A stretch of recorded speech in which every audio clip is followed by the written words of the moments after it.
আজকের অঙ্ক ক্লাসে তোমাদের জন্য যে ক্যালকুলেশন ট্রিকটি নিয়ে চলে এসেছি সেই ক্যালকুলেশন ট্রিকটি শুধুমাত্র কম্পিটিটিভ পরীক্ষার জন্য নয়, গতানুগতিক অঙ্ক পরীক্ষার জন্য খুবই গুরুত্বপূর্ণ। দেখে নিয়ে ক্যালকুলেশন ট্রিকটি কি বলেছে। যখনই পরপর দুটো সংখ্যার বর্গের বিয়োগফল বের করতে দেবে তখন আমরা কি করব। এটা দিয়েছে 5 স্কয়ার মাইনাস 4 স্কয়ার। এটা তো আমরা জানি 5 স্কয়ার মানে 25 মাইনাস 4 স্কয়ার মানে 16, কত হচ্ছে 9। কিন্তু যদি পরপর দুটো বড় সংখ্যার বর্গের বিয়োগ করতে দেয় তখন আমরা কি করব।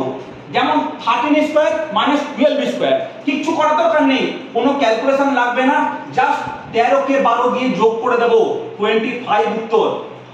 এর থেকে আরো একটা বড় অঙ্ক নিয়ে চলে এসেছি 55 স্কয়ার মাইনাস 54 স্কয়ার। এরকম একটা বড় বর্গের বিয়োগ করতে দেব, তখন এই একই ট্রিক 55 প্লাস 54 যোগ করলে কত হয় 109।